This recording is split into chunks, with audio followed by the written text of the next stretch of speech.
Our resident lawyer, Despina Priala of boutique law firm Priala Legal in Runaway Bay, is with us every Thursday to offer her legal expertise by providing some general advice on the latest hot topics. Of course, having experience spanning more than 25 years in the area of property and commercial law, she joins us now. Good morning, Despina. Good morning, everyone. Morning, How are we? Despina. Good morning, full house today. Full house. Oh, I feel privileged. It's exciting because we're talking about some really big hot topics this morning. So if you've been reading the news lately, you would have seen these beautiful new $1 million properties around the Gold Coast and a whole suburb in Sydney literally falling apart due to landslides. So this is obviously a nightmare for any homeowner.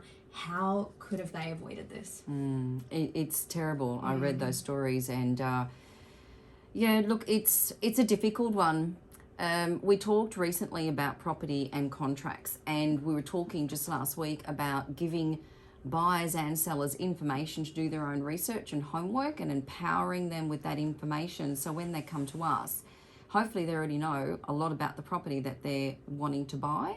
And that's really important. And we gave them some useful information last week. So really, this is a very unfortunate set of circumstances, and we've seen it happen historically in the past in different states in Australia, and it's happened now here on the Gold Coast. There are properties as well at Eleanor that I'm aware of that have problems like that. So yeah, look, it's difficult because each circumstance is going to be different. So you're going to have parties that are involved, such as the original owner of the land, the developer. If it wasn't the original owner, they might have sold it to someone, a developer who then developed the land. And maybe there was a lot of cut and fill in relation to the land initially, whether that developer actually sold the lots after they obtained their development approval, did a cut and fill, then sold it to home owners who are going to then build their own home. Did they build it themselves, or did they get a builder?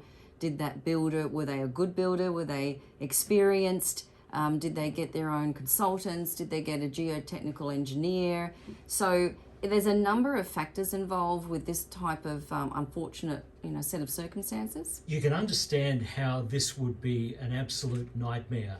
You've put so much time and effort, not to mention money, of course, into your perfect dream home. This is what you've been waiting for, you've been planning for, and then literally sometimes it just it can just roll off the side of the hill. Yeah, it's absolutely terrible. So your question, how did they avoid it? Well, I don't know if there's a clear answer to that. I think that what buyers have to do is become more educated than what they are, do their own homework, and understand where they can look for the information.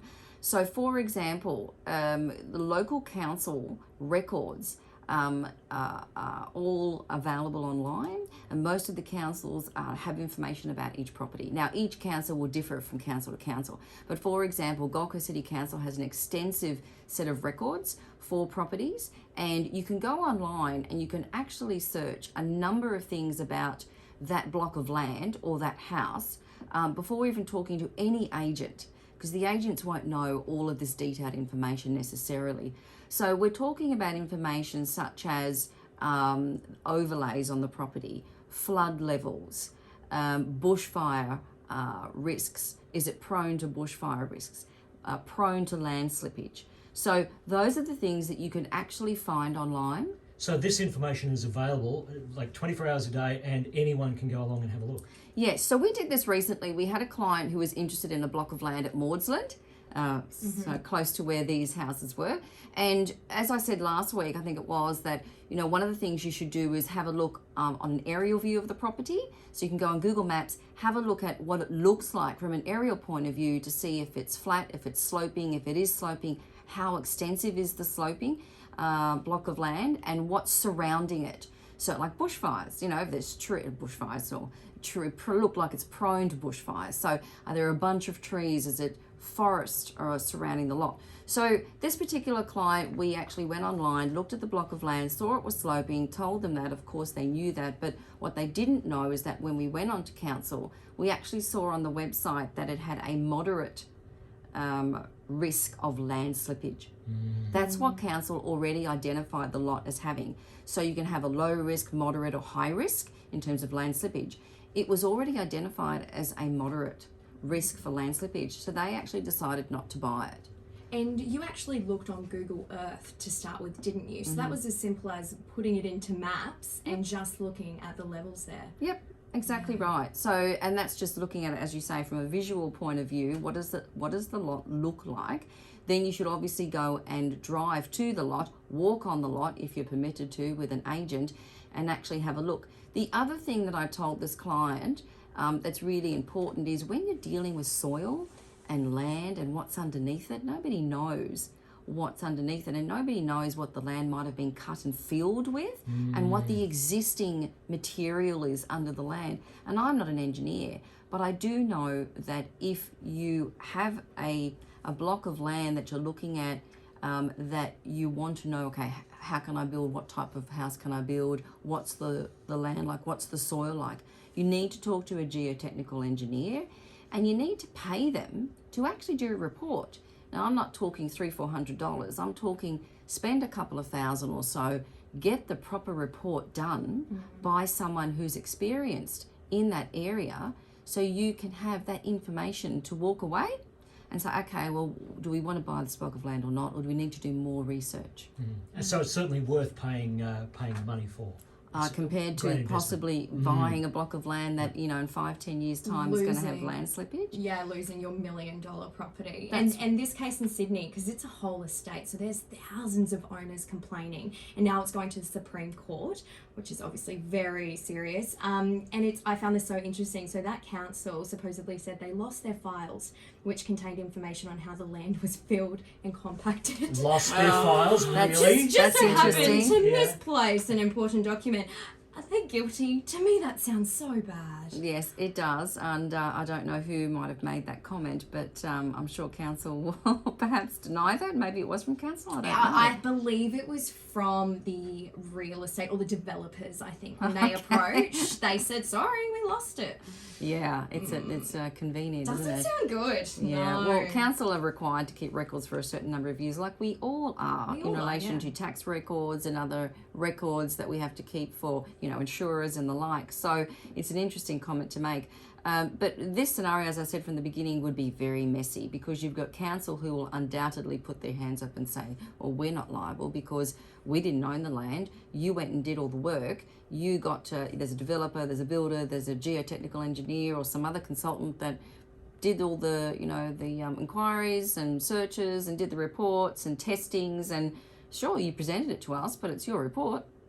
So I'm sure that, that would probably be council's position. Well, that all of those people that you just mentioned, there's a whole stack of people involved in developing a piece of land before you actually get your hands on it. Is there any one person or one department, for example, that could ultimately get the blame for it if something goes wrong? Because of, amongst all of those people, especially council, can everyone just say, oh, don't look at me, I just put my 2 cents worth in, and the risk is yours? Is that?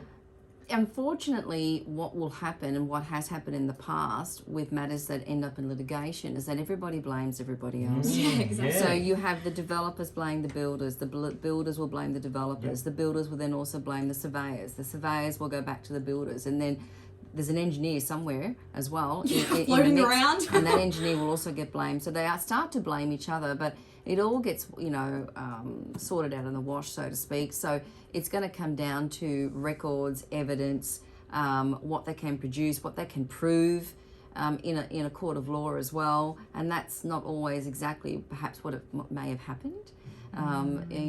So it's a difficult one and it's messy. So as someone who might be involved in the class action, I mean, if they're being represented, obviously they'll get their own advice. But continue to push. If you're not in that class action, you've got the situation, you've got to push against council. You've got to go back to the person who you bought the land off. You've got to go back to your builder if they've built the home for you. Go back to them and start making complaints, make loud noises about, this is what's happened, what are we going to do about it? And potentially go to the QBCC, the Queensland Building and Construction Commission. In Queensland, there's a similar authority in New South Wales, and start making complaints. Immediately that you notice it, don't sit on it. And if there's enough houses in your area that the same thing has happened, get together. mount a class action. You know, talk about it amongst yourselves as neighbours in your community, and see if there's a common thread. You know, maybe it was the same builder, maybe it was the same developer who developed the whole estate, as we've seen. The information you mentioned there that's available on the Gold Coast Council website, it's obviously a great resource, and it's a great way for people who are thinking of buying land to do their own research and help out their own cause. But you also mentioned that it's quite comprehensive, that particular one. What about other councils in our listening area, for example, Tweed, Byron, etc., and further west? What about the information there? It wouldn't be the same for every council, would It may not be, but every council has a section in there called property, and you can look up your property, and it's called PD online, and then you go through making a property inquiry. Now, I've had to do that for clients in various councils, so I know that each council is different online with their records. So Gold Coast City Council is very comprehensive, as you said. There are other councils. Brisbane City Council is the same, very comprehensive. And Toowoomba's not too bad, but there are other councils as well that will have records, but perhaps not as comprehensive. Maybe you have to knock on the door of council, you have to front up physically, and you have to ask for various records if they don't have it online. Which can be done easy enough. That can be done. Yeah. You've just obviously got to pay fees, but yes, it can be done.